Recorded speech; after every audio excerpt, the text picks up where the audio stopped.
Mwakwaba edeba attention TV so ahano nsem Tvgh social media trends any month na so na won't say ana edebe so mafutuo ana edebe so mo attention TV so mameka would say subscribe our YouTube follow our Facebook like comment and also share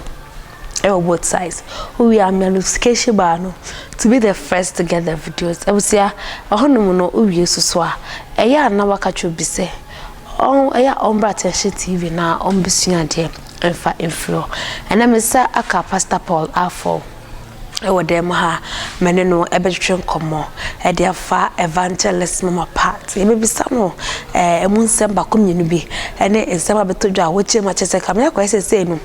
evangelist mama part e bi susu loan any loans awo na asole ho da chese wa wo pesika akoye adwuporo oba na oba adwuma na ebeka na koma no na watam huska e de amaw enche bia na ba ko betrende ya wo chiri mo chese aboye se opese oton drinks ene akwadu na evangelism party command 2 million yet see 200 Ghana cedis na by way esanso sere se aka evangelist emphas can be encounter se enso ehwa an evangelist ehim ni sika esanso eje microphone epamu abai way se onko tena se abono se Josa abo akoko Apostle Paul Afu Pastor Paul Afu Mwakwaba na just be boko already adum ne empire na adum ne na basenti na etias okay asonjemu se yakase obi abeye sofo na se obeye evangelist anko ana obeye evangelist se on kwan so tia sorry evangelist ntia sorry evangelist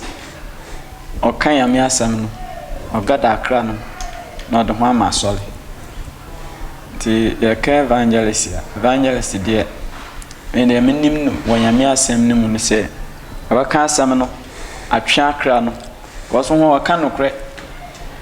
ugbo adwoma obaka cho se ugbo adwoma uwia de obaka cho se uwia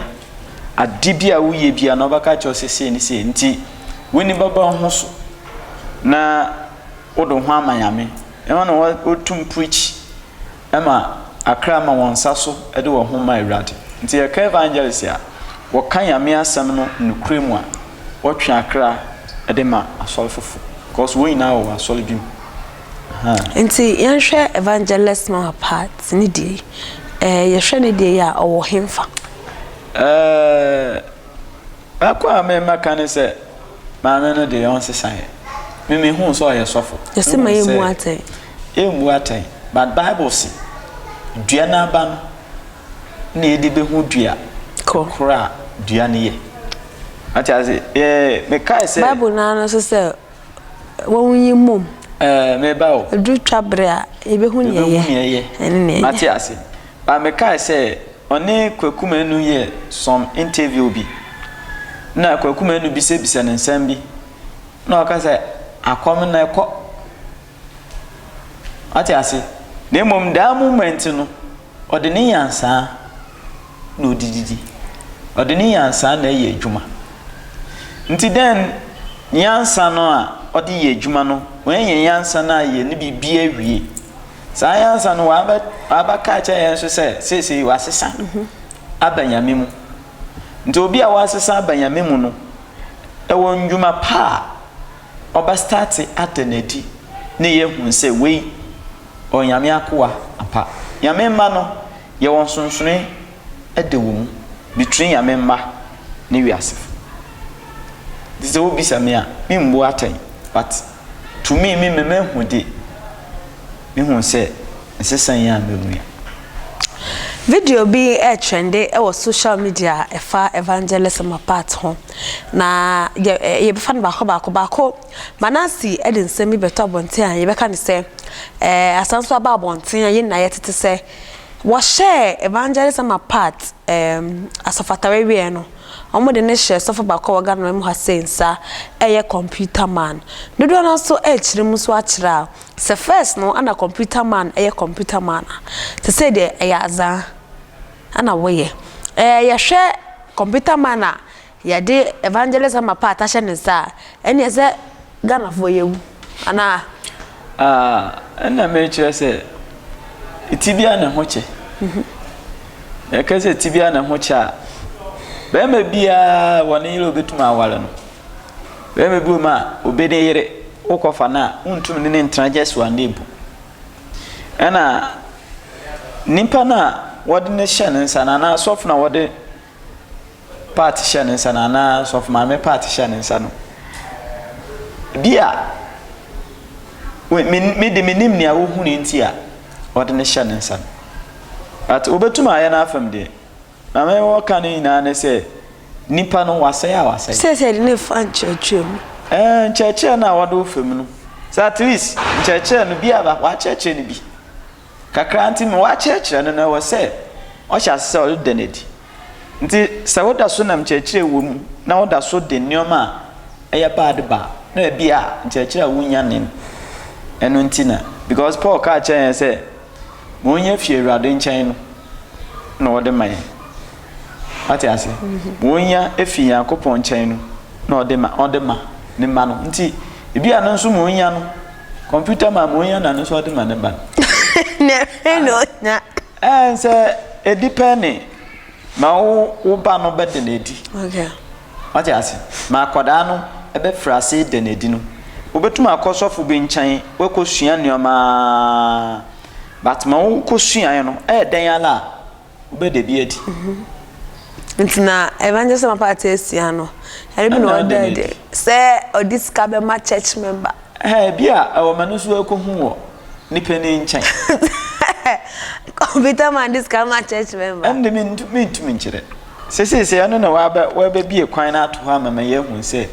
see ma jwati ase ana me kra ni menti bi sada se asofo no wo diska ma asolema no se ni se me de menti bi nti wasowe obi pesika koye adwuma obi pesika koye adwuma betumo aboa ati ase yo asole ba betuma aka chense wo boa no mo wa ye adwuma asole sika nkasa no won fa mabosia because obo wa asole ba bosia bi o mo ntum ntua oso fon so ntum nkada na ka chenchena obejai ati ase nti se wo firi wa komam me ma adwennen wo firi wa komam na wo boa asole ba na eye boa na na wo boa no okay one says saying amani 2 million 2 million so on fine dey afan ko ton kwadu ne drink nti se wo boa me a na ma sole ba no pese me boa wo bebi so sika saying na bia yede ma wa betum dia ye adwuma se wa wo koye adwuma na wunim senior sika dodo a wo de ye adwuma na betum aboa ma wan kasa won konkontam sika wo betum efiri wa komam se wo boa nipa no ene wo ho ati ase na bia o pese hunhun se nipa no pese wo ye bibia na akoma beto ne ma obesom yame a onkwa ne namba bia ti obebisa den o pese wo ye edwuma be na o pese wo ye anase ade be na o pese wo ton hunhun sa nnuama no na wo wie o bisa no se me aye bida mde obi asua edwuma ama obi sika de aton ade pen ati ase bisa edwuma be na obesua ana ade be na obeton wo ekobisa ma wo pesa wo ye no webisa wo kan nti se na eba so na wa bon bi wo ho a betum dia mo bi ni ho nso a kakra wo ho no betum dia support wo seje na fa wo de fa chance na ebe hwe me ebe no me metum aye ne sa nti masma ka no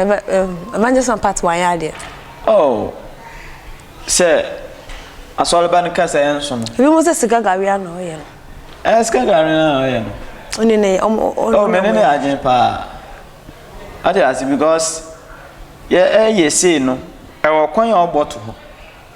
ade as no better than our church members I know say our church members or correct singers binim pa wo say enyum tu na first no won sam no ye leader pa not to nyuma yame nti ya kan nyum tufo a ena wo sika obia betum adi wachi sika wo ho a obia betum adi wachi nti ho mpo de me yensuro Pese kotie audio bi eba assembly security our social media say wapamo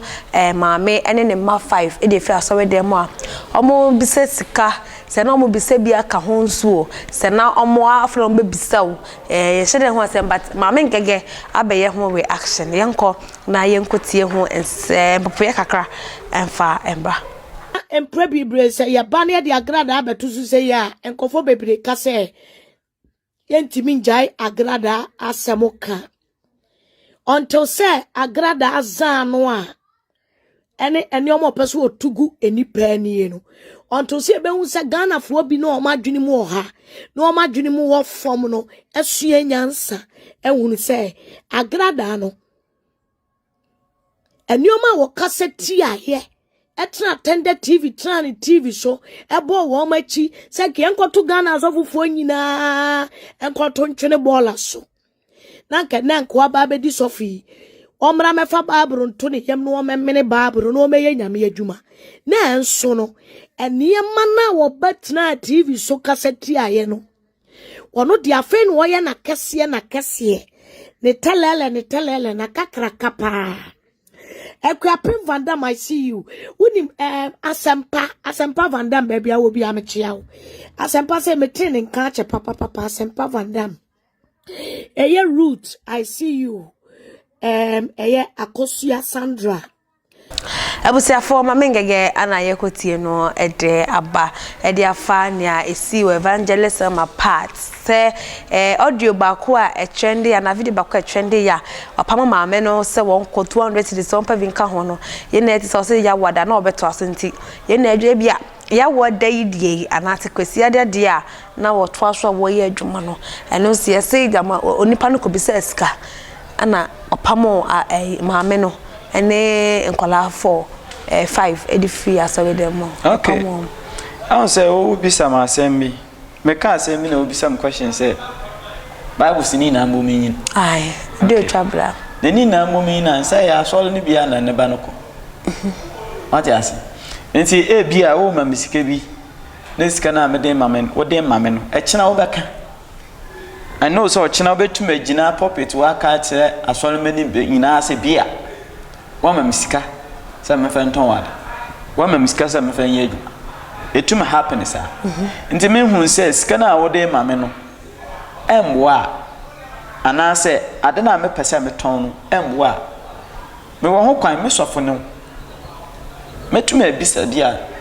dade we ni se enso ahombrase kwan betuma afa kwan bi su no wa den we bisa ubisa ebi wo ho a wetumo waya wadore bi ni ho a say ya bosia ana ode che okay so de che dia eno bi a wa hyede na ochiche 2 million oh tibi mo bi 400 mo bi 1000 okay ana ha na mo metuma aka ne say bi a asoleba no wan yade asoleba no mom yeah asoleba na yade but ehu hia se nkasofo no nso ebe pam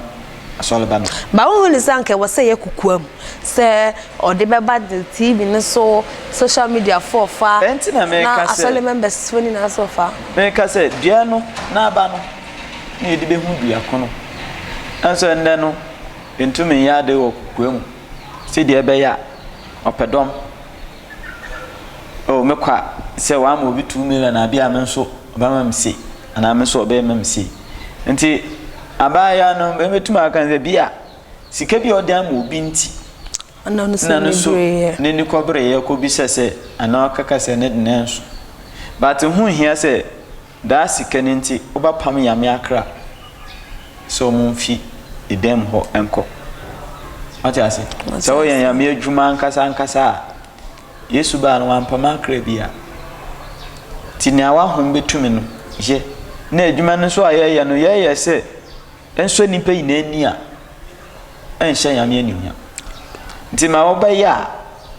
wo wankasa no bia yame a kyo sese yame a kyo sese yame so ntumi nka nkyo se wo me nipa ni sika na wanye a eso ama na apam no aha nti eho no mo ne de menhyada enya ntiase wo papa okay ye beda se odo ajenje Mishumedas ebesom ye ebusia for Pastor Paul afọ ane no ahwehwe nkomo e dey for evangelism apart nsem a yetwego e wo Ghana mem hostel social media no montene so o cheska uko bise bika hwane ne waje ne mic wase kwatna ase oye lucky kra no watna ase oye lucky zida ne apamo e dey fi asori dem ha attention TV so number de yam bomamo and 054-830-2985 Nina University Foundation in the foundation and a good so I able to at the amount kakana one so we do birthday so Namiama Fiatu wedding anniversary a day kakra one up person so or the work investing Yanketu bia eso yedne yanketu bia insha emfa emaye enta de bia kase donations are never too late kakra na won sa cho se nche yo de fabra yensa ebesom na nyankopo ehira papa eye ha anene yedemo ebesi Attention TV we inspire you more. Yeah, that's it.